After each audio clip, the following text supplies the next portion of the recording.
que Dieu ne tue pas l'homme. Allah temorofara. Dieu n'est pas un tueur. Dieu est pur pour ne pas créer et arracher la vie. Dieu n'arrache pas la vie.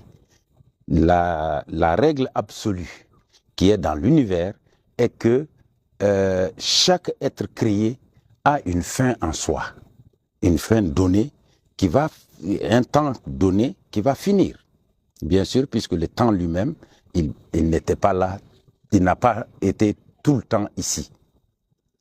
Donc, c'est dire que à partir du moment où la création est faite, les lois qui sont sur notre terre sont des lois qu'il faut respecter. Qu'il faut respecter. Si on ne les respecte pas, la mort peut s'en suivre. Si on reste dans le respect de ces lois, la mort viendra par usure, parce que l'organisme va s'user et finir un jour. Donc, dans notre société ici au Mali, on a tout mis sur le dos de Dieu. On refuse de prendre ses responsabilités, non seulement par rapport à la maladie. Quelqu'un est malade, on dit c'est Dieu qui lui a donné la maladie. Dieu ne rend pas quelqu'un malade. Dieu est pur, le Créateur est pur pour rendre l'homme malade. Quelqu'un, l'environnement est malsain, les moustiques sont là, nous piquent, donnent le palu, on dit c'est Dieu. Non, c'est pas Dieu. Si on assainit son environnement, les moustiques ne vous tueront, ne vous piqueront pas pour vous donner le palu. Donc, il y a une sorte de fuite de responsabilité dans cette expression.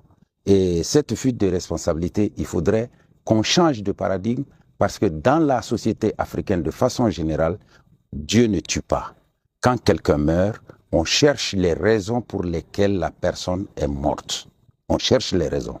On essaie de voir, on va chercher chez le devin, on essaie de voir pourquoi cette personne est morte.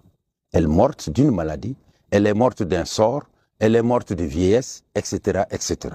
Il n'y a jamais de mort en Afrique traditionnelle qu'on attribue à Dieu. Quelqu'un meurt par accident, c'est la faute de celui qui a provoqué l'accident ou c'est la faute de l'accidenté lui-même. Ce n'est pas la faute de Dieu. Donc, ces visions extérieures ont fait que nous n'avons pas assez de considération pour notre Créateur. On n'a pas assez de considération parce qu'on l'a ramené au niveau de l'humain. On lui attribue nos défauts, on lui attribue nos qualités, on lui attribue même les éléments que nous avons. Il a un bras, il a une bouche, il a une tête, il a etc. Parce que quand on dit qu'il réfléchit, ça veut dire qu'il a une tête. Quand on dit qu'il parle, ça veut dire qu'il a une bouche. Alors que dans les paradigmes africains, on n'imagine même pas un seul instant attribuer la bouche, la parole, etc., etc. au Créateur. L'Africain ne fait pas ça. Donc, il faudrait que nous arrivions à rectifier nos paradigmes, à retourner dans les paradigmes fondamentalement africains pour pouvoir être nous-mêmes, avoir nos visions, mettre nos visions en valeur pour que nous puissions être vraiment indépendants spirituellement, indépendants sur le plan mental, sur le plan moral, parce que tout est lié. Dès qu'on accepte un concept, tout ce qui sort de ce concept-là, on est obligé de l'accepter. Donc, en acceptant le concept de Dieu, il tue, on accepte tout ce qui arrive. Donc, on n'a rien à faire. Et dire qu'il y a un jour que chaque être humain donne un délai à sa naissance, quand ce délai arrive, fatalement, tu vas mourir. Qu'on a un jour fixé à l'avance, qui est notre jour de décès. Ceci n'est pas vrai, ce n'est pas africain. Si c'est vrai, ce n'est pas vrai en Afrique. Il n'y a pas de jour fixé. Chacun meurt par ce qu'il entreprend, parce qu'on a la malbouffe, c'est parce qu'on se conduit mal en société, c'est parce que, mais pas la faute de Dieu.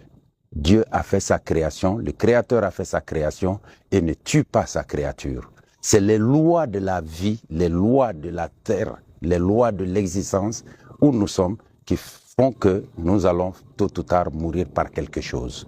Et cette chose-là, très généralement, c'est nous-mêmes qui la provoquons. Et en ce moment-là, on ne doit pas accuser Dieu de ceci ou de cela.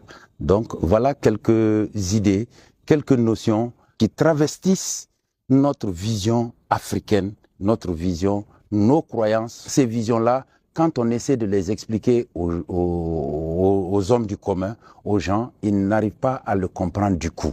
Mais en disant les choses telles qu'elles se présentent, effectivement, pour l'Africain, on comprend que le Créateur, il est omnipotent, omniscient, il est partout.